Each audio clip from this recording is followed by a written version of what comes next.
제가 이번 사연을 보면서 든 생각은 인생은 어떻게 흘러갈지 모른다는 거예요. 그 살아온 인생이 짧든 길든 말이죠. 이번 사연자분께서 보내주신 이야기 제가 소개해 드릴게요.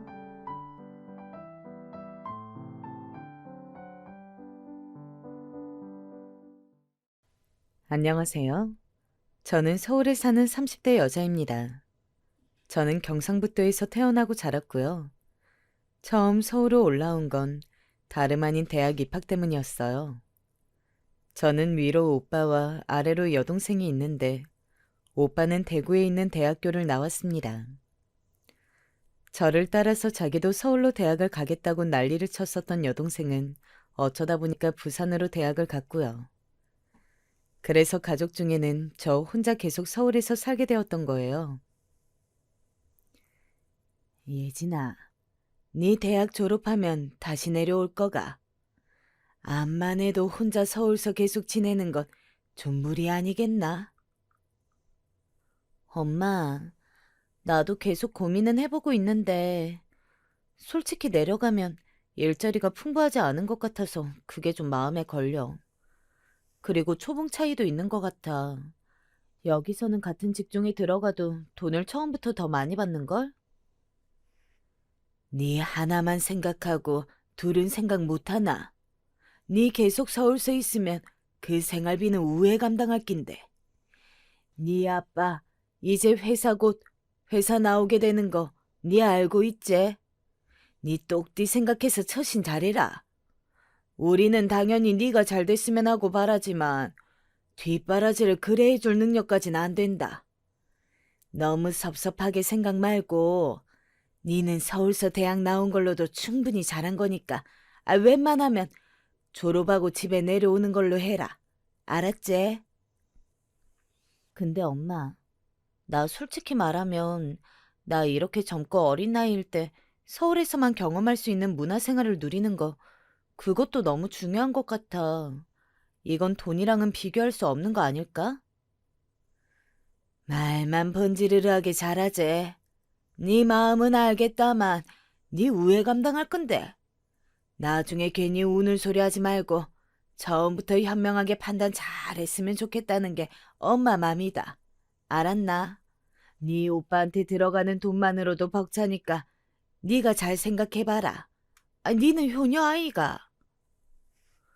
엄마는 왜 또 오빠를 들먹여? 내가 이럴 줄 알았어. 역시 대화를 나눠보면 본심이 나온다니까? 내가 집에 내려가서 지내면 생활비 내놓으라고 할 거지? 니는 네 가족들한테 가는 돈이 그래 아깝나? 네 심보를 왜 이리 못되게 쓰노?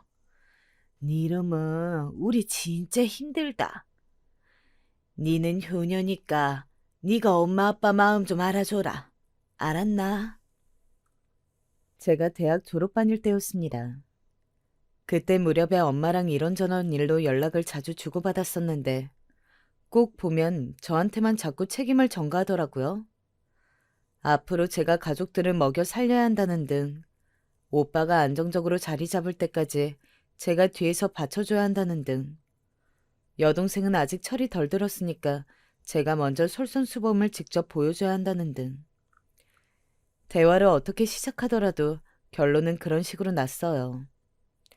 제 등록금을 내주시면서 크게 한숨을 푹푹 쉬시더니 전액 장학금을 못한 건 조금 실망스럽다고 말씀을 하셨던 부모님. 그때는 정말 죄스러웠더랍니다. 내가 부족한 딸이라서 엄마 아빠를 실망시켜드렸고 힘들게 해드렸구나. 이 생각이 들어서 너무 죄송했어요. 그런데 오빠가 대학교 다니면서 아르바이트 한 번 하지 않았다는 사실을 알고 뒤통수를 후려맞은 듯 했었죠.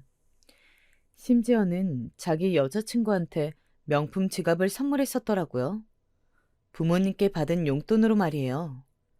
그리고 부산으로 내려가서 대학 입학한 여동생한테는 부모님이 돈 타령을 하시지 않았다는 걸 알았을 때 엄청난 충격을 받았습니다. 저한테 대학 졸업하자마자 바로 취업해서 돈 붙이라고 하시는 부모님 때문에 화가 나서 저는 명절에도 집에 안 내려갔었어요. 그랬더니 오빠한테서 연락이 왔었죠. 야, 네 이번에 취업했다고 겁나 도도하게 구네. 어떻게 명절에도 안 내려오냐? 네 거기 연봉 얼만데? 인터넷에 네 들어간 회사 쳐봐도 정보가 별로 없더라. 네 얼마 받냐? 그냥 받을 만큼은 받아. 대충 어느 수준인지 오빠도 짐작은 할 수 있을 거 아니야. 그래? 네 첫 월급 받았을 텐데 가족들한테 돌리는 거 아무것도 없네? 니는 진짜 피도 눈물도 없는 것 같다. 명절에 안 내려왔으니까 대신에 돈 붙여라. 차비 아꼈으니까 그 돈 내놔야지. 저한테 별 희한한 면목으로 돈을 뜯어가려고 했습니다. 돈 언제 붙일 거냐고 계속 연락을 하길래 너무 짜증나서 오빠 번호를 차단했었어요. 그랬더니 엄마가 저한테 이러다가 가족하고 인연 끊을 거냐? 정신 차려라. 이러면서 장문의 메시지를 보내셨었죠. 너무 피곤했습니다. 왜냐하면 저는 갓 취업에 성공한 사회 새내기였거든요. 적응하는 것만으로도 힘들었고 제가 생각했던 이상과는 너무나도 다른 곳이었기에 출근하는 길이 도살장으로 가는 길 같았으며 퇴근하면서는 또 내일을 어떻게 버텨야 하나 이런 고민으로도 울적했었습니다. 그런데 저한테 직장 생활 해보니까 어떻냐는 등 스쳐 지나가는 말로나마 가족들이 아무도 안 물어보더라고요. 생각해보면 항상 그랬죠. 가족들은 전부 저한테 자기들의 힘든 이야기, 고민거리를 털어놓았는데 막상 제가 그런 것들을 꺼내놓으려고 하면 너는 알아서 잘하잖아. 알아서 해. 이런 식으로 제 말을 끊어왔던 가족들이었습니다.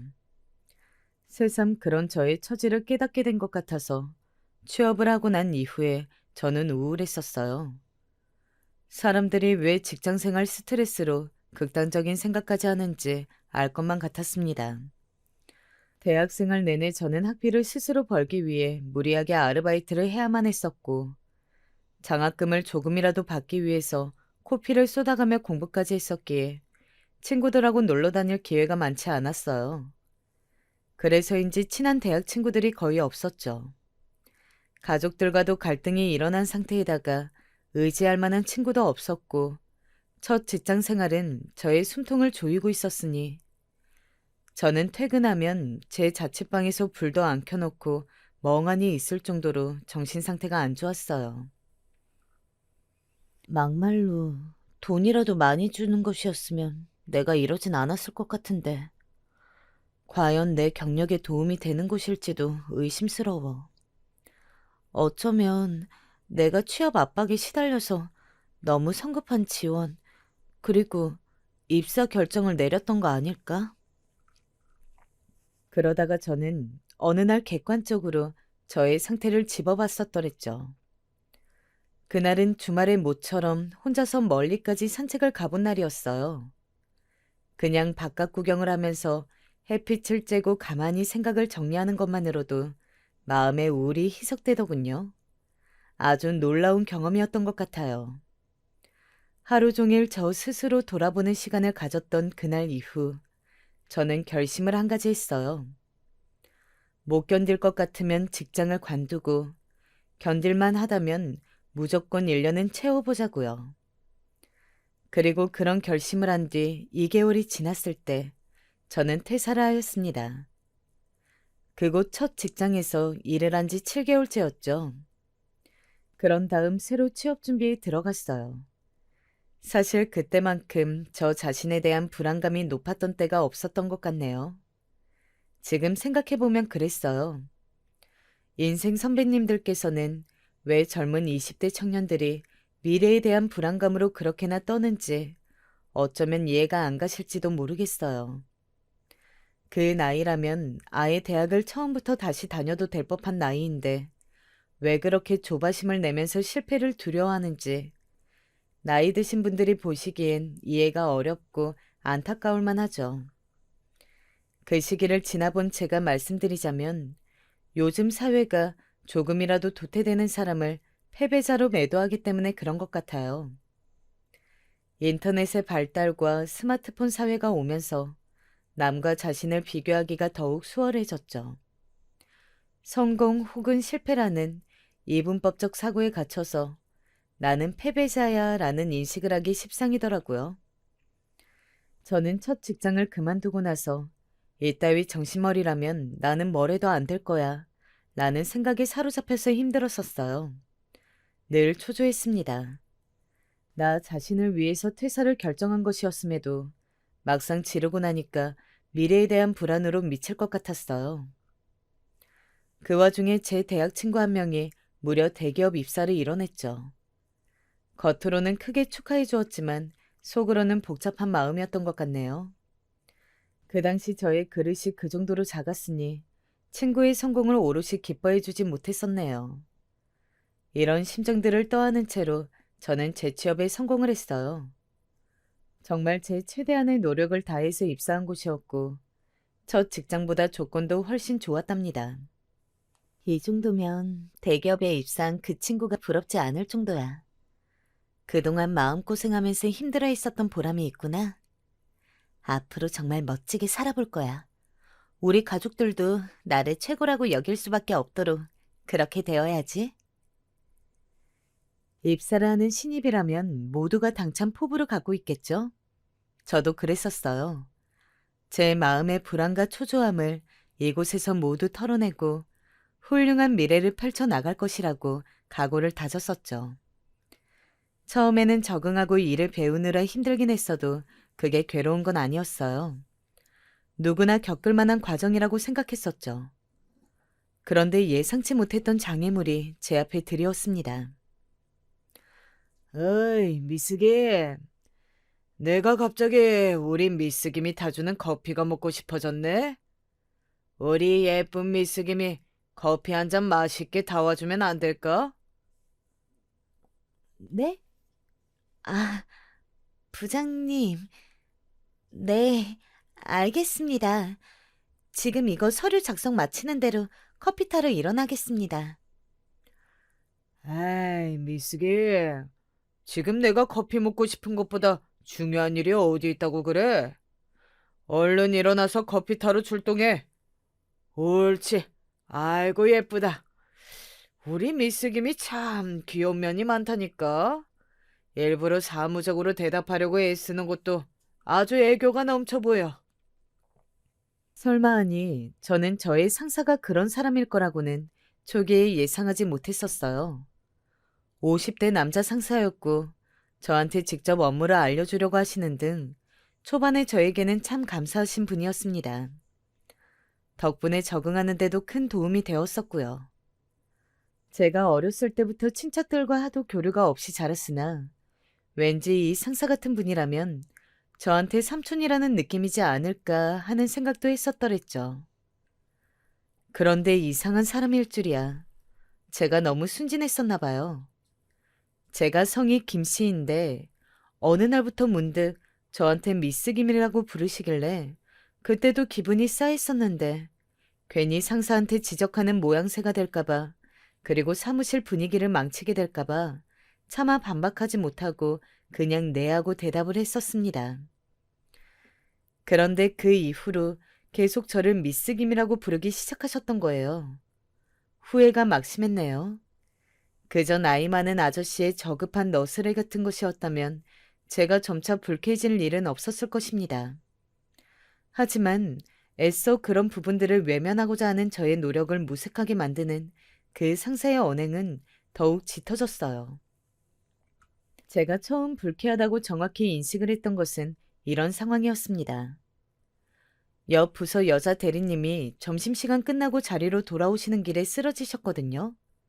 다들 난리였는데 알고 보니까 그분이 생리통 때문에 잠깐 쓰러지셨던 것이었어요. 큰일이 아니라 생리통이 원인이어서 다행이라고 저희 부서 사람들이 작게 그런 대화를 하였는데 그때 그 상사가 저한테 이런 말을 한 것입니다. 진통제 먹는 걸 깜빡해서 그렇게 되었다니 거참 무서운 일이네.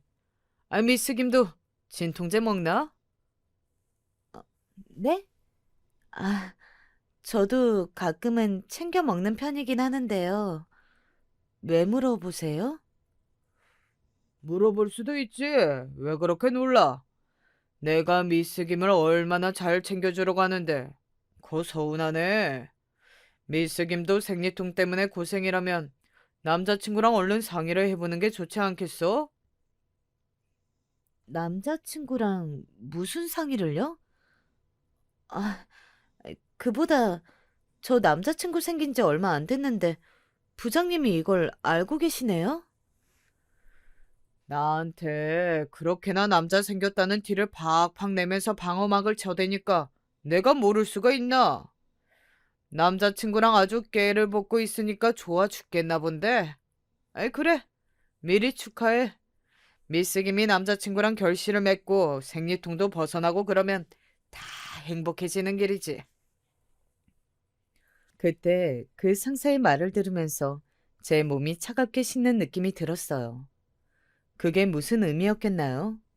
임신을 하면 생리를 안 하니까 그런 것과 관련해서 돌려 말하는 것이었는데 듣는 입장에서는 불쾌하기 짝이 없는 발언이었습니다. 직장 생활에서 적응을 좀 하고 나서 대학 동기의 주선을 통해 남자친구를 사귀게 되었어요. 솔직히 떨리거나 좋은 마음은 없었는데 상대 측에서 저한테 호감을 표해주니까 사귀게 되었던 것이고 저는 제 의지할 사람을 만들면 좋을 것 같아서 연애를 하고 있었던 것입니다. 그 상사가 제 연애를 두고 이상하게 떠들어댈까봐 굳이 남자친구가 있다는 사실을 꺼내지 않았던 것인데 저를 관찰하면서 저한테 남자친구가 있다는 사실을 파악해낸 것도 모자라서 무례하게 짝이 없는 발언까지 한 상사를 보면서 기가 막혔습니다. 가족끼리라도 삼가야 할 말이었다고 생각을 해요. 너무 기분이 나빴어요. 그런데 굳어진 저의 표정을 보면서 그 상사는 본인이 엄청 유쾌하고 말센스가 넘치는 사람인 줄 착각에 빠진 채로 웃어대니까 정말 할 말이 없더라고요. 저를 향해서 어? 미숙이, 삐진 거야? 삐졌나? 이런 식으로 웃으면서 말을 하는 상사 몰래 저는 주먹을 꽉 쥐어야만 했습니다. 하지만 대놓고 따질 용기는 없었어요. 머릿속으로 그린 통쾌한 언변을 막상 입 밖으로 떼려고 하면 그런 시도만으로도 저는 얼굴에 열이 올랐고 눈시울이 뜨거워졌습니다. 제가 그나마 이성을 잃지 않고 하고 싶은 말하면서 따질 수 있는 상대는 가족밖에 없었어요. 가족 외의 사람들에게는 저는 학창 시절에도 친구들과 다툴 때면 자꾸 눈물이 나오고 분한 감정이 속에서부터 머리끝까지 차오르는 바람에 그걸 추스르느라 정신이 없었던 애였어요. 저는 그래서 눈물 안 흘리고 자기가 하고 싶은 말 당당하게 남한테 하는 사람들을 신기하게 여겼었더랬죠. 얼마나 힘든 과정을 거치고 새로 입사한 곳인데 이 좋은 조건의 직장을 잃고 싶지 않아서 저는 상사의 기분 나쁜 발언에도 그냥 입을 다무는 쪽을 택했습니다. 전 직장에서는 나이 많은 남자 상사랑 직접적으로 엮어볼 일이 없었기에 모르겠어. 원래 나이 많은 남자 상사들은 저런 이상한 농담도 하고 그러는 건가? 대신에 저한테뿐만 아니라 다른 여자들한테도 그렇게 구는지 그 다음부터는 관찰해 보기로 하였어요. 그러다가 어떤 사실 한 가지를 알게 되었습니다. 그 상사가 접점이 있는 여자들 중에 나이가 어린 사람은 저뿐이라는 사실을요. 제 나이 바로 윗사람이 저보다 4살 연상이었는데 그분은 제가 입사하기 한 달 전에 결혼하신 분이었어요. 어리고 젊고 미혼인 여자는 저밖에 없었죠. 그 사실을 깨달은 순간 괜히 좋지 않은 예감이 저를 훑고 갔습니다. 계속 그 상사의 언행에 신경을 쓰게 되더라고요. 제가 업무적으로 질문할 게 있을 수밖에 없는 상황이 종종 왔는데요. 그럴 때마다 그 상사는 본인 자리에서 확인하고 대답을 해도 될 것을 굳이 일어나서 제 자리에 온 뒤 제 컴퓨터의 모니터를 함께 보면서 답변을 해주었습니다. 이 과정에서 본인의 얼굴을 제 얼굴 옆에다가 딱 붙였는데 진짜 기분이 더러웠어요. 몸이 닿고 있는 것도 싫었고요. 그런 게 자꾸 의식되니까 저는 점점 그 상사를 대할 때 표정을 굳히게 되었고 불필요한 대화를 일절하지 않게 되었습니다. 저의 말수가 계속 줄어들고 본인의 저급한 농담에도 제가 반응을 안 해주니까 그 상사가 불만을 품었더랬죠. 미스 김은 요즘 업무 태도가 상당히 불량하네. 저의 어떤 면에서 그렇게 느끼셨어요? 제가 부족한 점이 있다면 시정하겠습니다. 바로 그런 부분이야. 왜 로버트처럼 대답을 하는 거야? 누가 미스 김 아니랄까 봐. 부장님, 다른 분들한테는 안 그러시면서 저한테만 미스김이라고 칭하시는 거 죄송하지만 저는 기분이 좋지 않습니다. 제 이름은 미스김이 아니라 김예진인데요. 김씨니까 미스 김 맞잖아. 미스 김은 그 드라마도 안 봤어? 김혜수 나오는 드라마에서 여주인공이 미스 김이잖아. 로버트처럼 모든 업무를 만능으로 해냈던 역할. 그런데 우리 미스 김도 똑부러지게 일을 잘하니까 마침 내가 그 별명이 딱이라서 붙여준 거지. 그게 그렇게 마음에 안 들고 불만이었어? 아니, 그렇다기보단 저한텐 아무런 의견도 구하신 적이 없이 무작정 미스김이라고 부르시면서 잔심부름을 많이 시키셨잖아요. 그래서 솔직히 좋은 마음이 들긴 어려웠어요. 역시 여자들은 이래서 안 돼. 내사의 모든 일을 감정적으로 받아들이고 또 감정적으로 대응하려고 든다니까? 상사가 말하면 부하는 그저 상명하복을 해야 하는데 지 기분 나쁘면 기분 나쁘다고 일 제대로 안 하고 업무 강도 높다고 불평하고 힘쓰는 일엔 빠지려고 들고 이래서 여자들이랑 일하긴 힘들어. 이봐, 미스 김. 특별 취급 받고 싶으면 나한테 예쁨이라도 받아야지. 이도저도 안 돼서 어떻게 할래? 당시에 저는 그 상사에게 맞설 만한 깜냥이 안 됐습니다. 지금 생각해보면 황당하게 짝이 없는 논리를 저한테 들이대면서 저의 길을 꺾어 놓으려는 수작이었는데요. 그때는 그 상사가 무섭게 느껴져서 아무 말도 못했었죠. 그런 저를 보면서 일부러 그 상사는 크게 한숨을 푹푹 내쉬었고, 그렇게 되면 저는 눈치를 살피면서 좌불안석인 가운데 일을 했었습니다. 우리 미스 김이 김혜수보다 외적인 건 좀 떨어지지만 여자는 나이가 어린 게 최고니까. 최종 점수는 미스 김이 더 높다고 볼 수 있지. 이런 어이없는 소리를 듣고 있어야 하는 제 처지가 너무 처량했어요. 그리고 저보고 힘내라면서 제 자리 뒤로 와서 저의 어깨를 그 상사가 주무를 때마다 저는 형용할 수 없는 수치심에 시달렸습니다. 제가 기분이 나빠하는 티를 내면 그 상사는 혀를 끌끌 차며 저한테 인간관계 점수가 꽝이라고 그랬어요. 처신을 그렇게 못해서야 앞으로 어떻게 사회생활을 할 수 있겠냐면서 잔소리도 자주 했었죠. 미스 김은 이번 크리스마스 때 뭐 특별한 계획 있나? 역시 남자친구랑 만나서 데이트하겠지? 네? 아, 웬만하면 그렇게 되지 않을까 싶어요. 크리스마스가 다음 주인데, 나 선물 기대해도 되지? 선물이라니 어떤 걸 말씀이세요, 부장님? 이렇게 젊은 여자 부하 직원이 있는데, 크리스마스 선물도 내가 못 받았다는 게 말이 돼? 와, 미스게, 아직 갈 길 멀었다. 멀었어. 내가 이런 거 안 가르쳐 줬으면 미스 김은 어디 가서 센스 없는 여자로 소문날 일만 남았을 거야. 나한테 고마워해야 돼. 아, 크리스마스 선물이요? 네. 무슨 말씀이신지 이해했습니다. 또, 재미없게 대답한다. 그런데 미스 김, 그럴 때마다 오히려 귀여워 보이는 거 알아? 그게 제일 애교 부리는 행동처럼 보인다고 내가 얘기한 적이 있었나? 그 상사가 능글맞게 말한다는 점이 저는 가장 싫었던 것 같아요. 제가 떨떠름한 표정으로 별 반응이 없어도 그 상사는 전혀 굴하지 않고 저를 힘들게 만들었죠. 나야 연륜이 넘치니까 그런 매력을 알아봐 주는 거지만 남자친구 앞에서도 그렇게 굴면 미스 김은 올해 예쁨 받기는 힘들걸? 이번 크리스마스 데이트 때 힘 좀 써봐. 이제 나이도 꺾이는데 이번에 열심히 해서 남자친구를 완전히 사로잡아야지. 연애는 제가 알아서 하겠습니다. 그리고 저 아직 젊고 어린 나이라서요. 부장님께서 그런 부분은 걱정 안 해주셔도 될 것 같아요. 너 모르는 소리 하네. 미스 김, 이제 며칠 후면 26이야. 여자는 24세 꽃 피우고 25세 만개하는 거 몰라? 그리고 이제 26이면은 서서히 시들어가지.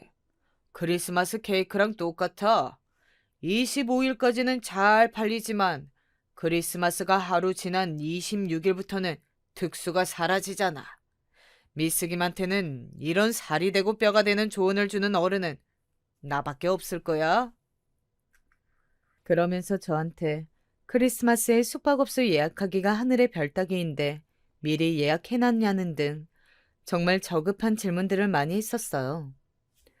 듣고 있자니 너무 수치스러워서 흘러나오려는 눈물을 꾹 참아야만 했죠. 울기까지 하면 더 비참해질 것 같았고 제가 울면 그 상사는 더 의기양양해질 것만 같았거든요. 제가 그때 남자친구한테 상사 문제로 힘들다고 하소연을 했었는데요. 이것 때문에 결국은 그 남자친구랑 헤어졌었어요.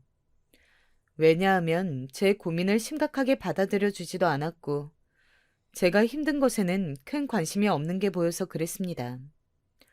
그 남자친구는 한창 때의 연애를 시작한 자기 자신의 즐거움에 도취되어 있는 남자였어요. 저를 좋아하기보다는 연애라는 것을 하고 있는 자기 스스로를 더 좋아하는 사람이었기에 저는 그 연애에 조금도 제가 존중받는다던가 사랑받고 있다는 확신을 가질 수 없었습니다. 남들은 사회생활에서 힘든 일이 있으면 가족들한테 털어놓던데 저는 쉽사리 그럴 수 없어서 더욱 힘들었어요. 부모님은 장사를 시작해볼까 하는 고민에 빠져 계셨으며 은근히 저의 도움을 바라고 계셨습니다. 그런 와중에 오빠는 대학을 졸업한 뒤 취업 준비만 내도록 하고 있는 취준생이었고요.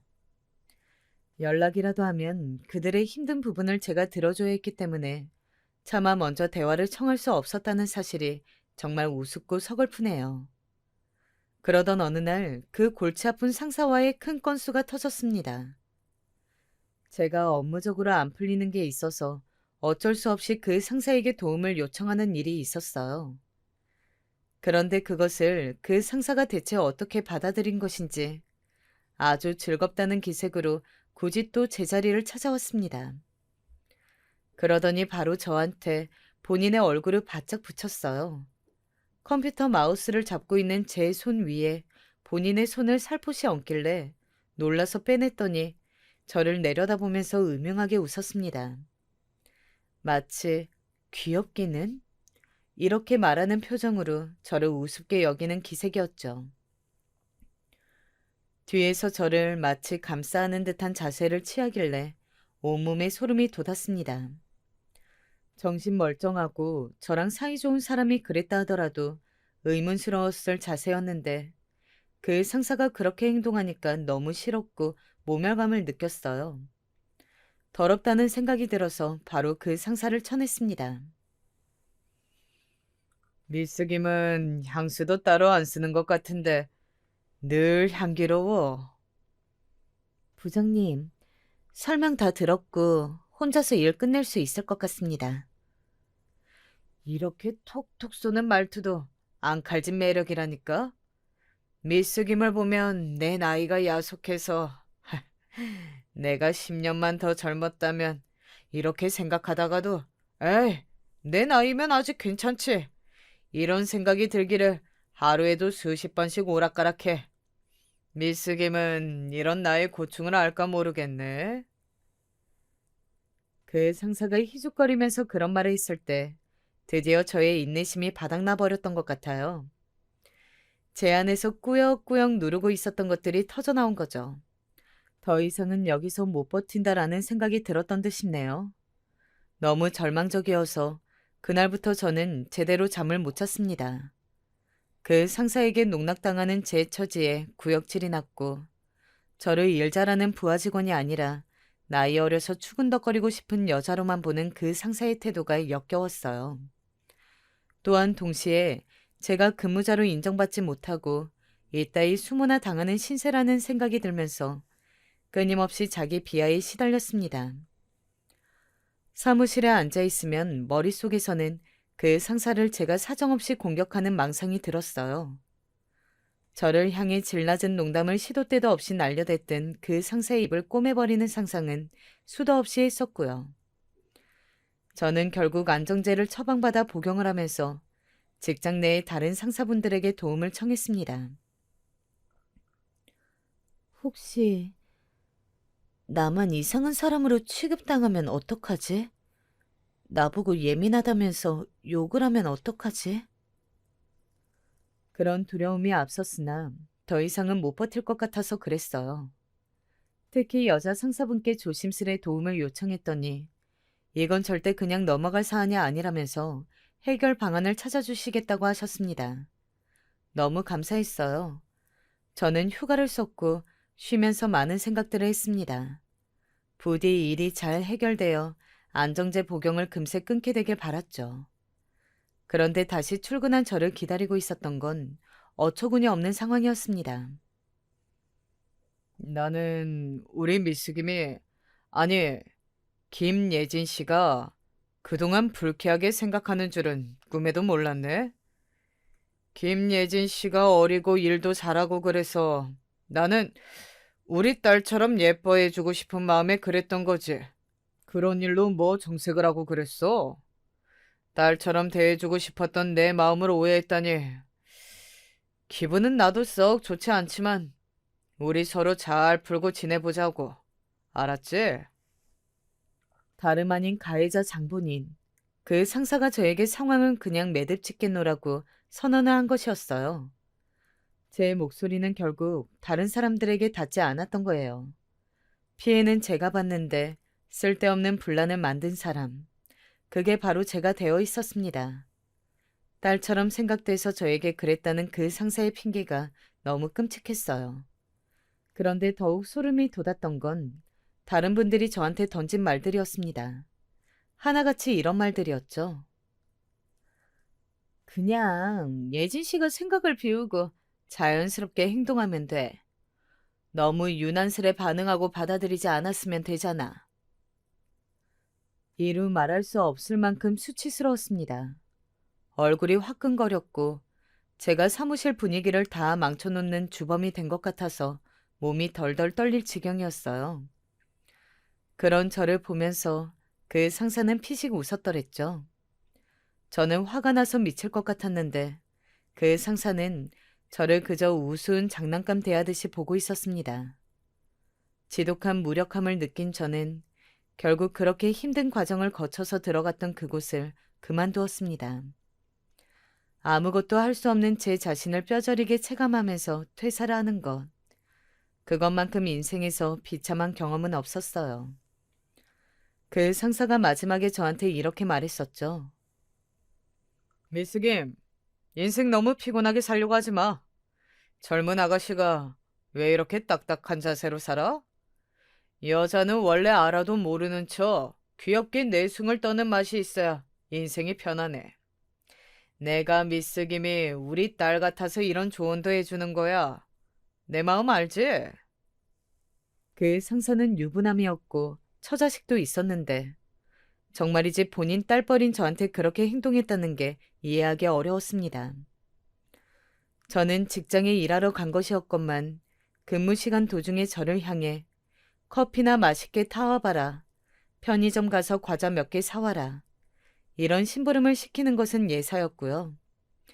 제가 불쾌해하는 발언이나 행동도 정말 많이 했던 사람이었죠. 본인 딸한테 누가 그런다면 과연 반길 수 있을까요? 회식 자리에서도 소주 화보를 찍은 여자 연예인들 사진이 술집에 걸려있는 것을 바라보며 입에 담기에도 저질스러운 농담을 일삼았던 사람인데 과연 본인의 딸도 본인 같은 상사를 만나서 사회생활을 하길 바란 것인지 참 궁금했었네요.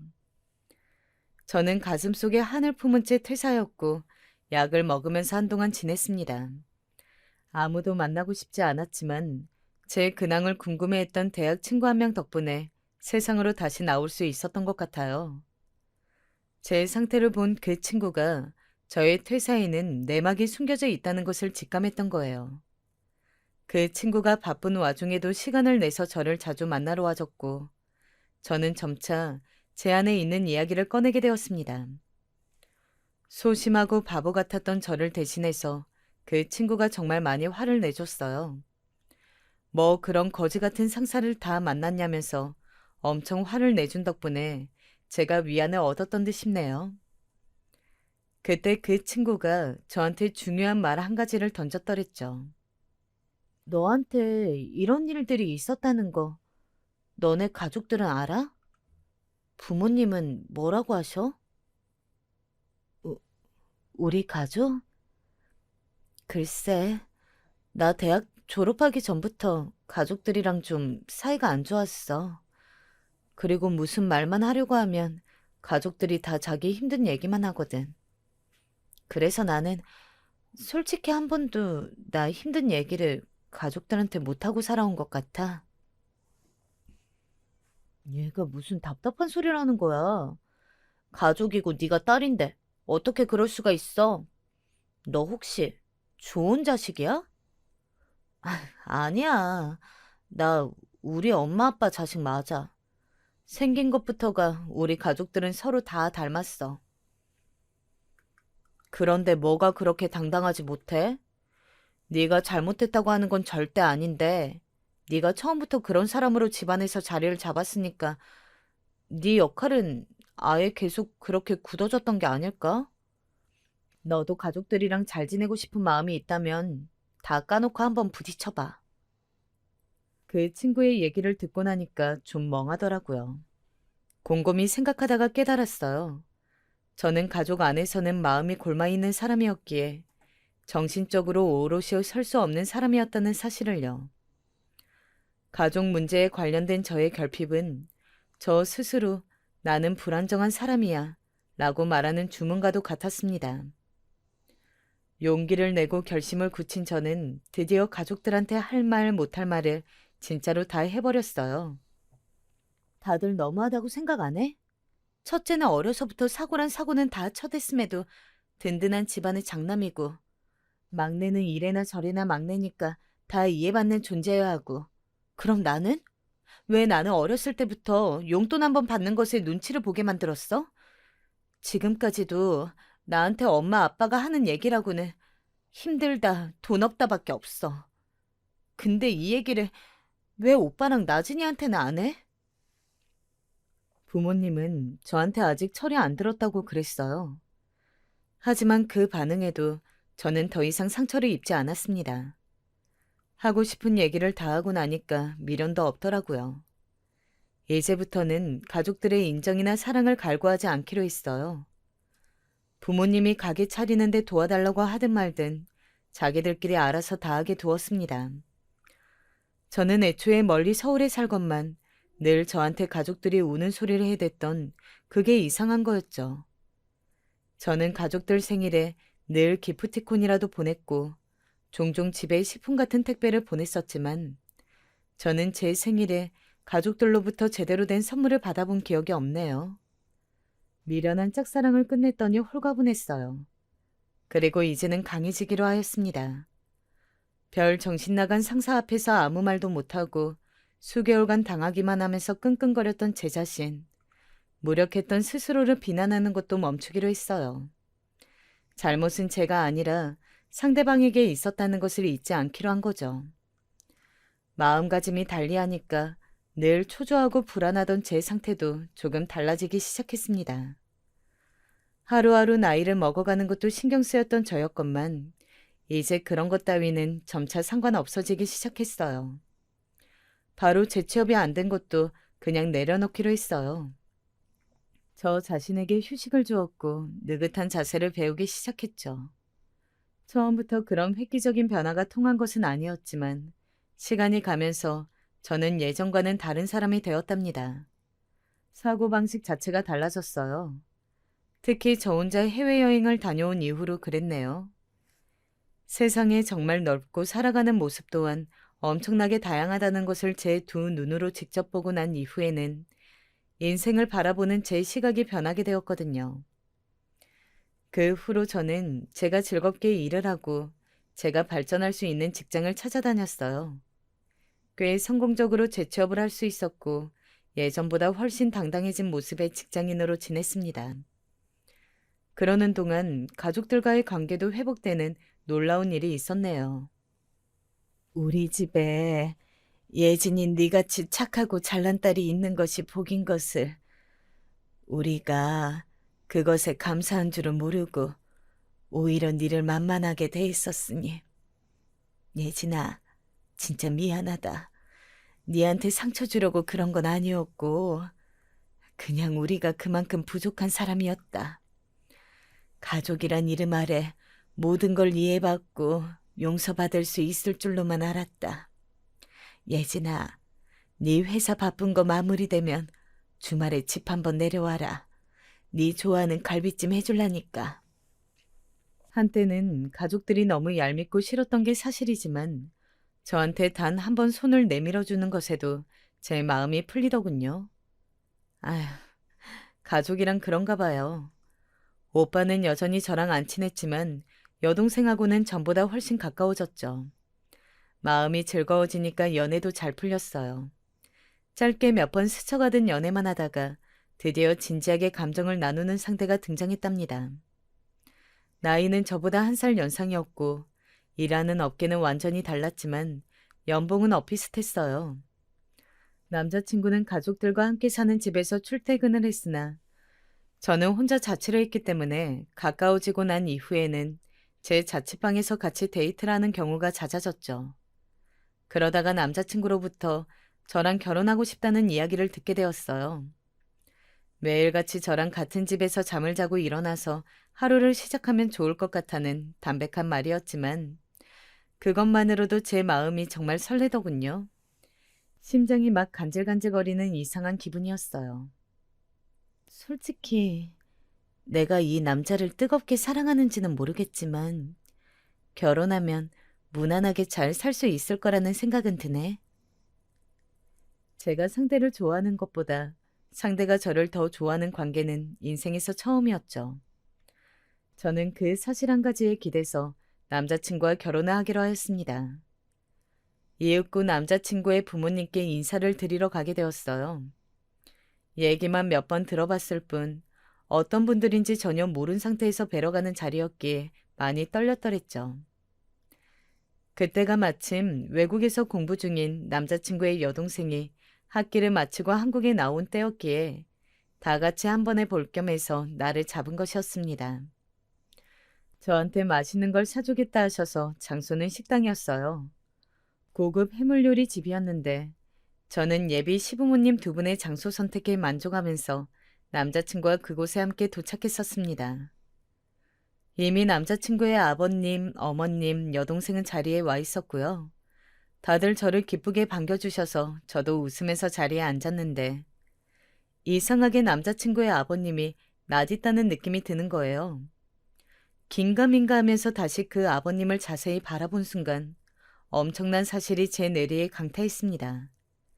그러자마자 저는 흥분과 분노로 끓어오르는 제 자신부터 다스렸어요. 저는 더 이상 나약했던 과거의 제가 아니었죠. 상황 판단을 마친 후에 아무렇지 않게 먼저 입을 열었습니다. 어? 혹시 부장님? 저 모르시겠어요? 저 예전에 부장님 밑에서 잠깐 일했었는데요. 그래요? 웬 이런 우연이 있나? 그럼 언제 내 밑에서 놀라시던 아버님이 저를 빤히 보시다가 말끝을 흐리셨죠. 저한테 저질렀던 행적이 있는데 저를 쉽게 잊기란 쉽지 않으셨을 테니까요. 저를 알아보신 아버님은 안색이 금세 어두워졌습니다. 남자친구가 어리둥절해하며 자초지종을 물었고 저는 비릿한 미소를 지으며 아버님, 아니 그 상사를 쳐다본 채로 말을 이었습니다. 오빠, 내가 얘기한 적 있었던가? 나 예전에 성희롱 일삼는 상사 만나서 정신병까지 오는 바람에 퇴사했었다고. 아, 네가 말했었지? 그거 완전 갱생 불가능한 구제불능의 상사였잖아. 그런데 그 얘기는 지금 왜... 서, 설마...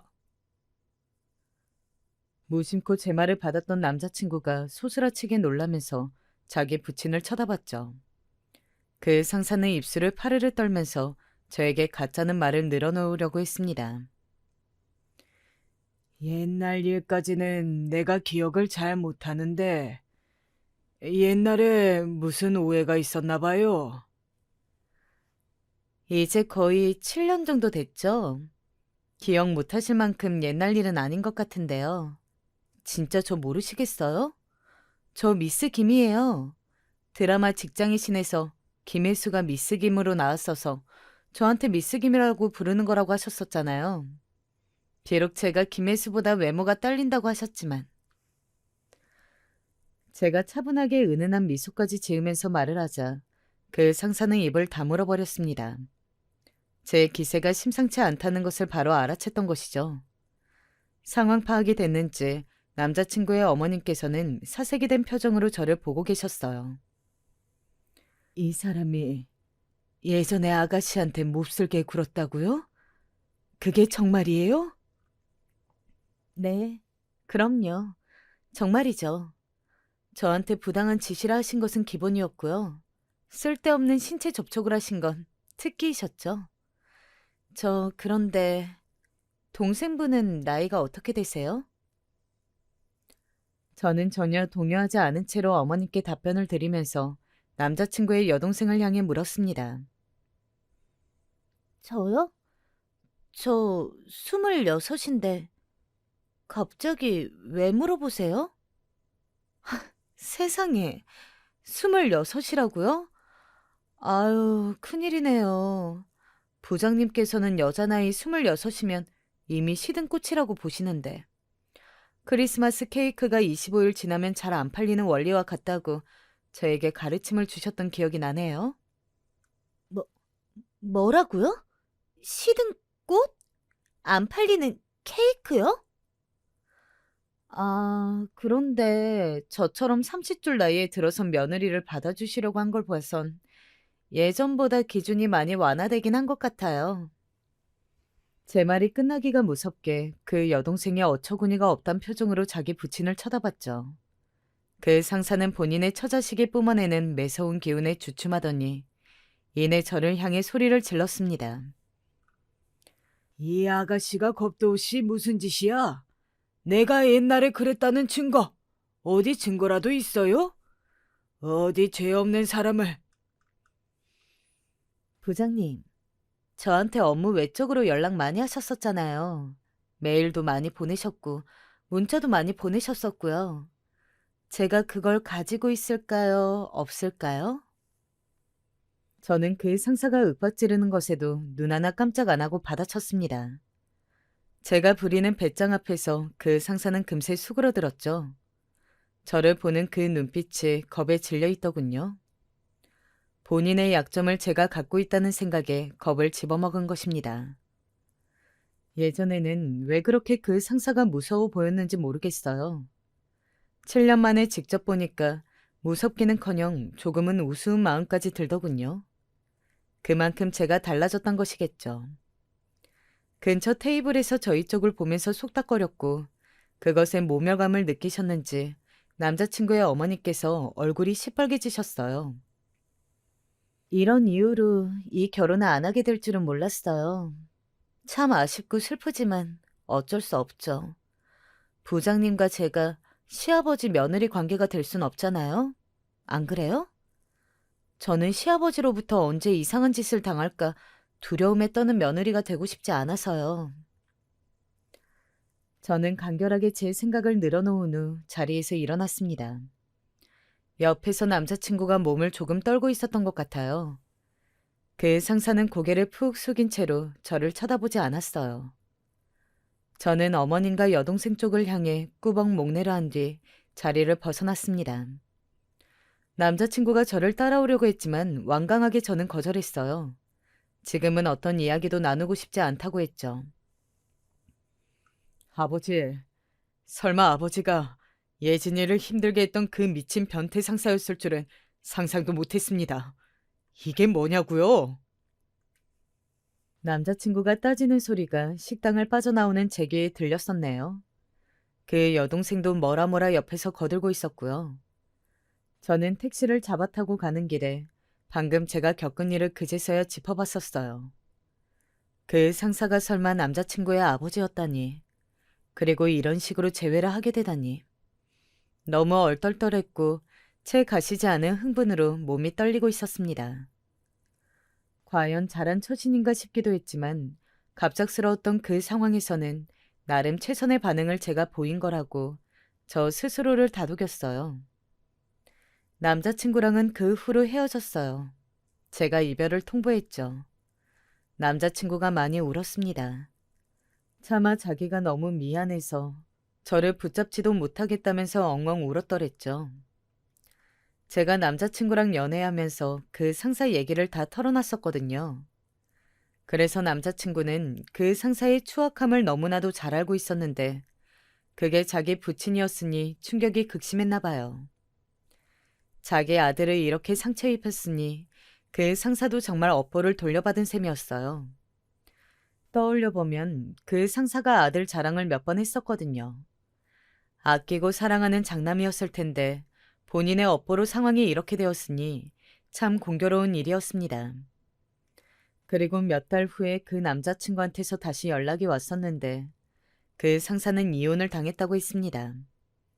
남자친구도 그 어머님도 그 여동생도 앞으로 그 상사와는 평생 상종하지 않을 거라고 했죠. 혹시 자기를 다시 만나줄 순 없냐고 그 남자친구가 저에게 조심스레 물었었는데 저는 끝내 거절을 하였습니다. 오빠, 나는 완벽한 사람이 아니라서 앞으로 오빠한테 실망하는 일이 생기면 오빠가 그 사람의 아들이라서 이렇구나. 이런 식으로 생각하게 될까봐 나는 그게 겁나. 결혼해서 잘 살 자신이 없어.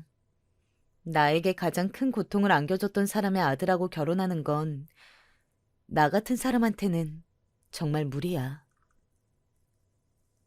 저는 솔직하게 제 마음을 털어놓았고 남자친구는 정말 많이 슬퍼했었어요. 하지만 결혼할 인연이 아닌 것을 부정할 수는 없었으니까요. 그 상사를 다시 만나 시원하게 갚아준 이후로 저는 또 한 번 인생을 바라보는 시각을 높이게 된 것 같아요. 사람 간의 인생이 얽히면서 만들어내는 이야기에 관심도 많이 생겼고요. 이런 경험을 미천 삼아서 작은 부업을 하게 되었는데 저는 현재 성공적으로 투잡을 이어가는 사람이 되었답니다. 돈도 남부럽지 않게 벌고 있으며 무엇보다 제 주변에 사람이 정말 많아졌어요. 인간관계에서 오는 즐거움을 한껏 느끼면서 살아가는 중이랍니다.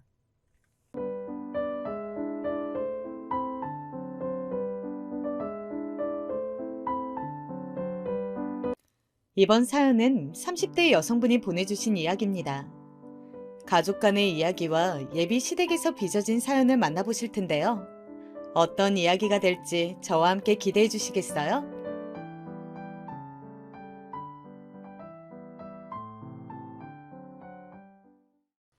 제가 유튜브를 즐겨 이용하는데 사연 영상들이 있는 것을 원래 모르고 살았거든요.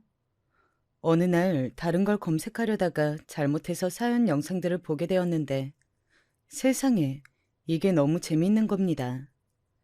그 후 한 번씩 찾아봤다가 이제는 아예 구독해놓고 푹 빠져있는 정도가 되었어요. 저도 사연 신청을 도전해볼까 싶어서 혼자 고민을 많이 했었건만 막상 해보겠노라고 마음을 먹고 나서 컴퓨터 앞에 앉으니까 부담감은 사라지고 의욕만 생겨서 신기하네요. 여러분은 유튜브를 왜 이용하세요? 그리고 어쩌다 사연 영상에 빠지게 되셨나요? 저 같은 경우는 동영상이라는 게 제가 원하는 것만 정확히 찾아볼 수 있어서 텔레비전보다 간편하고 빨라서 좋아하고요. 또 사연 영상에 빠져들게 된 것은 아마도 제가 사람 사는 모습 자체에 관심이 많기 때문인 것 같습니다. 저는 가끔 텔레비전을 봐도 오락 예능 이런 것보다는 다큐멘터리에 관심이 많거든요. 세계 여러 곳을 다니며 그곳 현지인들의 삶을 다룬 내용이거나 우리나라 오지 상간에 살고 있는 사람들의 일상을 담은 것들을 가장 좋아합니다. 원체 이런 성향이다 보니까 사연자가 자기의 에피소드를 털어놓는 사연 영상들을 보면서 즐거움을 느꼈나 봐요. 그리고 사실 제가 어렸을 때 많이 외롭게 자랐어요. 저는 아무렇지 않다고 스스로 생각하면서 지내왔건만 제 안에는 어떤 애정 결핍이라든지 사람들과 어울러서 살면서 그들 안에 소속되고 싶다는 갈망 같은 게 자꾸만 남아있는 것 같습니다. 그래서 혼자 있는 걸 별로 안 좋아해요. 혼자 있어도 휴대폰으로 뭘 자꾸만 틀어놔야 하고 보지 않아도 텔레비전을 켜놓습니다. 사회생활을 하다 보니까 저도 피곤하고 지칠 때가 많기 때문에 혼자 고요한 시간을 보내고 싶으면서도 동시에 혼자 외로이 있고 싶지 않은 그런 이율배반적인 기분을 자주 느끼는 사람이 바로 저예요. 아직은 30대이기 때문에 이런 것인지, 그렇다면 더 나이가 들면 외로움에 무뎌질지, 이런 것들이 궁금한 요즘입니다. 인생 선배님들께서 이런 저에게 혹시 조언을 주실 수 있다면 감사할 것 같네요. 저는 세 자매의 둘째로 태어났어요. 딸만 셋인 집인데 제가 어떻게 외로울 수가 있었냐고요? 다 사정이 있었답니다. 원래 저희 집은 부유한 편이었다고 해요. 제가 하도 어렸을 때라 기억은 못하는데 부모님의 이야기를 들어보거나 저의 어렸을 적 사진을 보자면 확실히 유복한 환경이었던 것을 알 수가 있습니다. 그런데 제가 6살 때의 일이었어요. 아, 이때 저희 언니는 8살이었고 동생은 5살이었습니다. 우리 삼촌이 그럴 리가 없어. 얼마나 진실된 사람인데 설마 우리의 등에 비수를 꽂고 도망갔으리라고? 이건 말도 안 돼. 나는 도저히 믿을 수가 없어. 당신, 정신 차리고 현실을 봐. 이미 일어난 일이야. 우리는 지금 망한 거라고. 우리 재산 다 날린 거 지금 이렇게 눈으로 다 보고 나서도 부정을 할 거야? 어떻게, 아니, 어떻게 사람이 그럴 수가 있냐고. 우리가 얼마나 자기를 믿었는데 그런 우리를 이렇게 배신할 수가 있어? 여보, 난 이제 못 살 것 같아. 환멸이 나서 못 살겠다고. 우리 애들 앞으로 어떻게, 응? 죄 없는 우리 애들, 아무것도 모르는 애들이 재산 다 날리고 빚더미에 앉은 집안에서 커갈 거 생각하면 난 지금 벌써부터 숨이 막혀와. 여보, 나는 자신이 없어. 삼촌이라고 불렸던 먼 친척분에게 부모님은 철저한 배신을 당하셨어요. 그분만 믿고 보증을 섰다가 날린 돈이며 억울하게 뜯긴 돈까지. 상황의 참담함이 이루 말할 수 없을 정도였습니다. 저는 그때 제가 상황을 파악할 수 없을 정도로 어렵기에 망정이라고 해야 하는 것인지, 아니면 부모님에게 위로 한마디 건넬 수 없었던 어린 나이였던 것을 원망해야 하는 것인지를 두고 많이 고민했었던 것 같네요. 저희 집은 원래 엄청 넓은 보금자리에서 살고 있었는데 그 사건으로 재산을 잃고 빚을 얻은 채 그 넓은 집을 포기해야 했으며 자그마한 구옥으로 거처를 옮겼습니다. 그러면서 언니랑은 따로 살게 되었어요. 언니는 멀리 사는 큰 고모네에서 맡아주겠다고 하였기 때문에 그쪽에서 살게 되었습니다. 언니는 그때부터 큰 고모의 자식들과 같은 학교를 다니면서 마치 그 집 식구처럼 살아가게 되었죠. 저는 어려서 그런 이해관계들을 몰랐기 때문에 그저 언니를 잃었다는 상실감만 느꼈었더랍니다. 엄마, 왜 언니는 따로 살아야 돼? 이 집에는 언니 방이 없어서 그래? 우리 셋이 다 방을 같이 쓰면 되잖아. 그게 그런 게 아니야. 입집이 좁기 때문에 네 언니랑 같이 못 사는 게 아니야.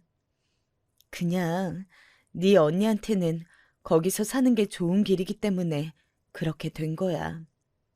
우리 수연이는 착한 동생이니까 언니가 행복해지는 길을 응원해 줄 수 있지? 응? 우리 수연이가 이해해 줬으면 좋겠어.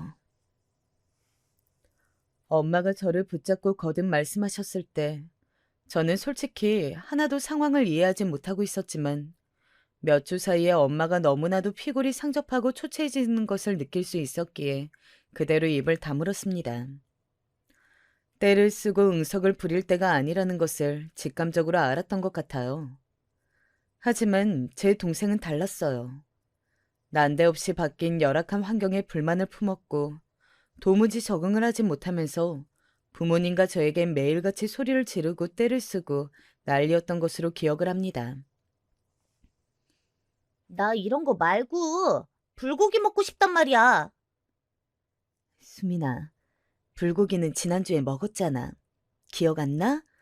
이것도 맛있는 거야. 반찬 투정하지 말고 얼른 먹어. 싫어. 엄마는 왜 맨날 나보고 맛없는 거 먹으라고 그래? 냉동실에는 왜 아이스크림을 안 사다 놓는 건데? 냉동실에 맨날 아이스크림이 있어야 될 거 아니야. 이 바보들아. 엄마랑 아빠랑 언니랑 전부 다 바보들이야. 진짜 싫어. 집안의 막내로서 응석바지로 자라왔던 동생이었어요. 언니랑 제가 혼이 나도 동생은 원래 혼이 나는 법이 없는 아이였습니다. 그랬던 공주님이었으니 바뀐 환경이 마음에 들지 않았고 적응할 생각도 하지 않았으며 무작정 다시 대골 같은 집으로 돌아가는 날만 꿈꾸며 기다렸던 것이죠. 제가 초등학교에 입학하고 나서부터 동생의 투정은 더욱 심해졌어요.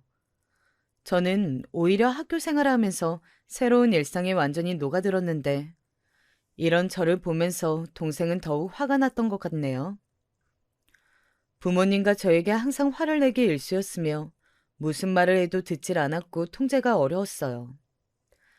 아버지는 이 진흙탕 같은 현실에서 벗어나기 위해 고군분투를 하고 계셨기 때문에 당시에 무척 바쁘셨습니다. 무력하게 계시다가 다시 눈빛을 빛내시며 이것저것 해보시려고 하는 아버지를 보면서 엄마는 기뻐하셨고 열심히 내조를 하셨죠. 그래서 당신의 딸들이 아버지의 제도약에 방해가 되는 것을 원치 않으셨습니다. 아무런 사고도 치지 않길 원하셨어요. 저는 학교 생활에서 힘든 점이 있거나 교우 관계에서 고민이 생겨도 그걸 집에 와서 털어놓질 못했습니다. 응석부리 생각하지 마. 나약한 소리나 하는 거 아니야? 네 동생만으로도 충분히 벅찬 상황인데 너마저 쓸데없는 소리를 해댄다면 엄마는 너무 속상해. 알겠지? 우리 수연이는 착한 언니니까 이해해줄 수 있지? 앞으로도 동생 잘 챙기고 엄마는 우리 수연이 믿어? 저희 언니를 대상으로 두고 이야기를 할 때면 저는 착한 동생이 되어야 했고 저희 동생을 둔 이야기라면 저는 착한 언니가 되어야만 했습니다. 가운데 낀 서러운 신세였었네요. 말 안 듣는 골칫덩어리 동생 때문에 저는 늘 곤란했지만 부모님을 힘들게 하고 싶지 않아서 제가 동생을 억지로 이끌고 나갔습니다. 그래봤자 저도 고작 8살이었지만요. 동생도 학교에 입학을 한다면 자기 생활을 꾸려나갈 테니까 상황이 훨씬 나아질 거라고 믿었던 것 같네요.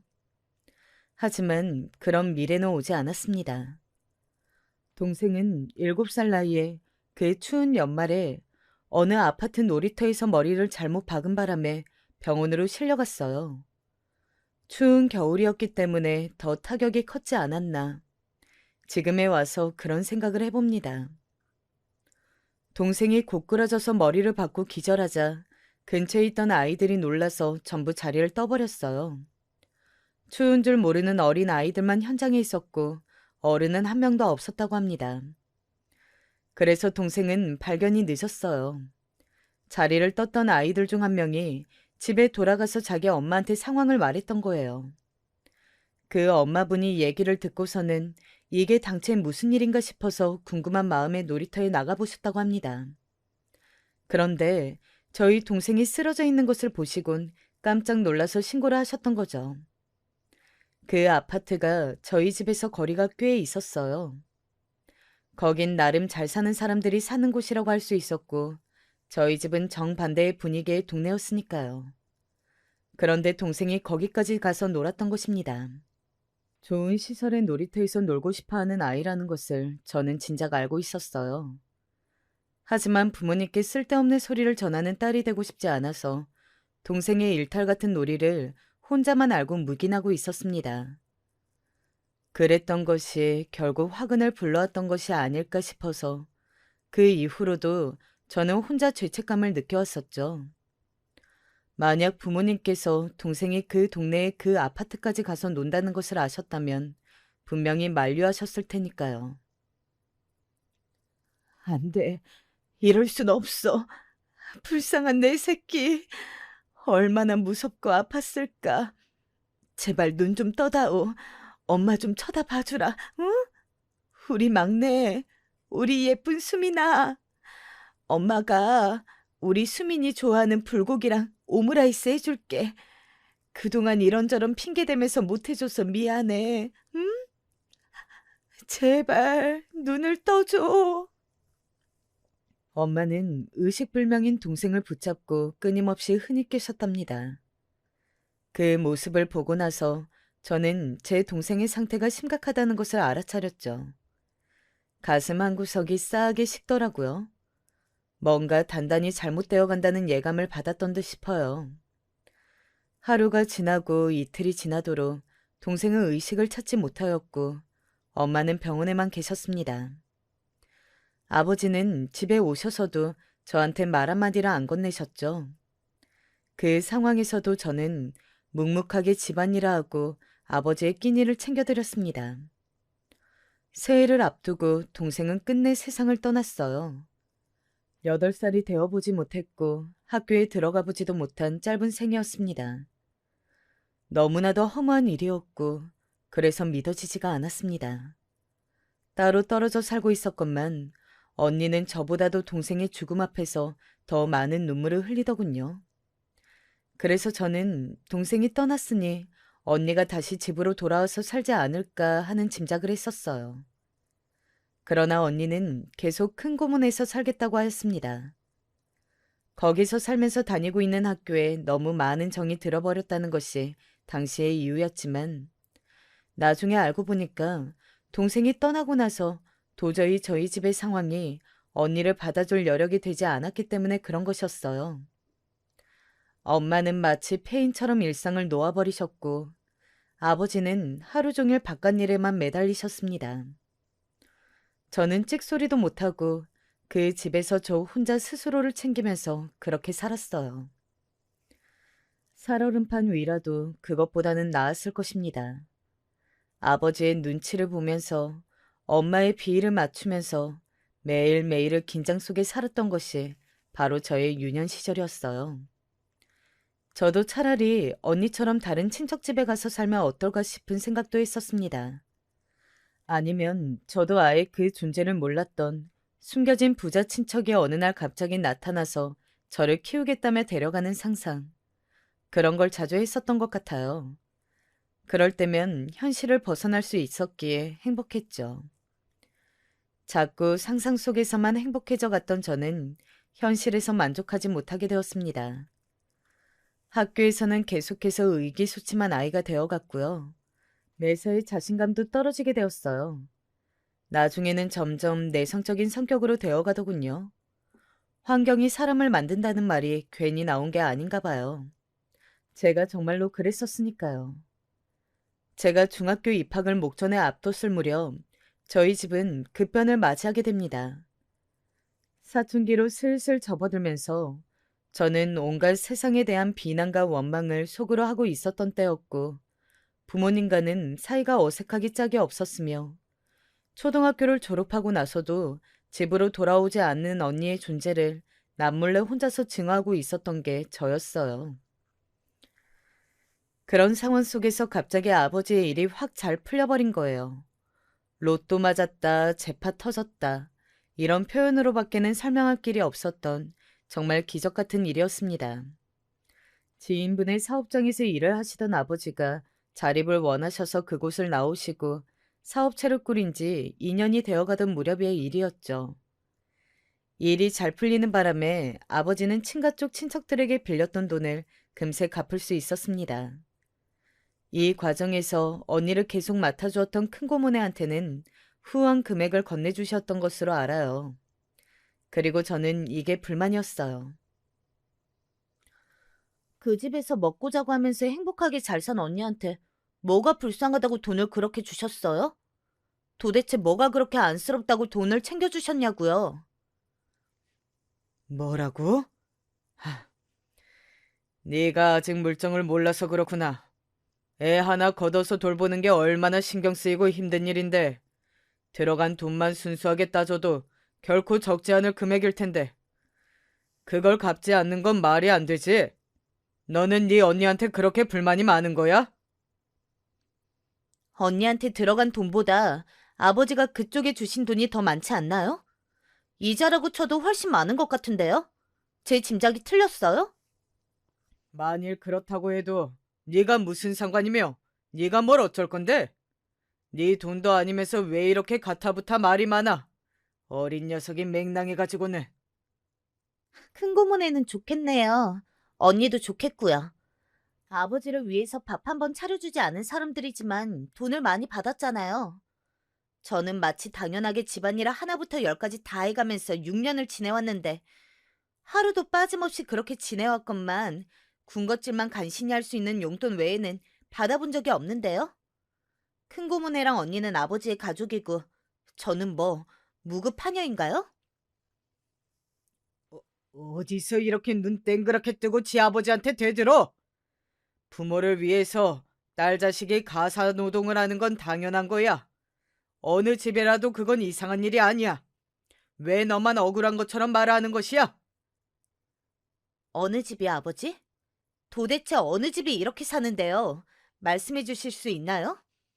저는 저희 반뿐만 아니라 저희 중학교 전체를 통틀어서 저처럼 하루도 빠지지 않고 혼자 가사노동 다 하면서 자기 아버지 뒷바라지 다 하고 자기 엄마의 기분 살피느라 안절부절하면서 사는 사람은 아무도 없을 거라고 생각하는데요. 그건 아무튼 네 큰고모한테 돈을 주는 건 당연히 해야 했던 일이고 도리야. 그건 네가 상관할 바가 아니야. 그리고 네 용돈을 올려주마. 네가 중학생이 된 지가 언젠데 아직까지 용돈을 안 올려준 건 내가 잘못 생각했다. 세상 무서울 것 없는 사춘기 파워를 앞세워서 아버지한테 저는 대들었었죠. 감정적인 말뿐이었지만 돌이켜보면 부끄러운 순간들이 많았지만 그렇게 했던 것 자체로 후회하진 않았습니다. 동생이 갑작스레 떠난 이후로 우울증과 조울증을 넘나들며 오래 지내셨던 엄마. 그랬던 엄마가 아버지의 제도약 이후로 슬슬 기운을 차리시더니 바깥 생활을 자주 하기 시작하셨는데 기력을 그렇게 찾으시고 나면 가정을 돌보실 거라고 믿었건만 여전히 모든 것이 저의 몫으로 남겨져 있는 것이 저는 어이가 없었어요. 저라고 그걸 좋아서 했던 건 아니잖아요. 저밖에 없으니까 해야만 하는 일이니까 그랬을 뿐이었죠. 그런데 저도 머리가 점차 커가면서 엄마라는 사람이 이루 말할 수 없이 무기력하고 무능력한 사람으로 보이기 시작하였습니다. 아버지는 다시 일어서는 것에 집착하며 매달려 있었기에 그것 외에는 아무것도 볼 줄 모르는 외골수가 분명하였고요. 저희 집은 경제적인 상황이 무척 나아지고 있었으나 가족 간의 깊어진 골은 어떻게 해볼 수 있는 상태가 아니었습니다. 특히 제 안의 응어리 같은 것이 이미 단단하게 진 상태였어요. 제가 중학교 2학년 때 드디어 저희 집이 이사를 갔어요. 이때부터 저는 모든 집안일에서 손을 뗐습니다. 그래, 이런 데서 살아야 집안일을 할 맛도 나지. 설거지를 해도 행복하고 빨래를 돌려도 기분이 좋으려면 바로 이런 집에서 살아야 돼. 그런 감상을 내뱉으시는 엄마의 표정이 전에 없이 환해 보였습니다. 저희 집이 망하기 전에 살았던 집만큼은 아니지만 좁고 어두웠던 구옥집에 비하자면 대골 같은 집으로 이사를 하고 난 이후로 엄마는 점차 밝아지기 시작하셨어요. 마치 동생이 세상을 떠나기 전처럼 말입니다. 결국 돈이면 다 되는 것인가? 돈으로 행복을 살 수는 없다지만 돈이 있으면 행복하기 쉽다는 것이 무슨 말인지 이해할 수 있었습니다. 저는 이때 사춘기가 절정에 올라있던 중학교 2학년이었기 때문에 더욱 이런 현상의 염증을 느꼈었던 것 같아요. 제가 성인이었다면 속물적으로 생각하고 판단하지 않았을까 싶네요. 역시 돈이 최고야. 이런 생각이나 하고 말았을지도요. 하지만 저는 어둡고 우울한 시간을 꽤 오래 보내온 상태였기 때문에 모든 것이 곱게 보이지 않았습니다. 그리고 언니가 곧 집으로 돌아왔어요. 고등학교도 전학 수속을 받고 저희 집에서 살면서 대학 입학을 할 것이라고 하였습니다. 이미 삐뚤 시각을 가지고 있었던 저는 제가 그 개고생을 하면서 매일같이 눈칫밥이나 얻어가면서 가난을 직접적으로 마주하는 동안에 멀리 피난이나 가 있었던 언니가 달갑지 않았습니다. 힘든 시간을 보낼 때에는 쏙 빠져 있다가 이제 와서 돌아오겠다고?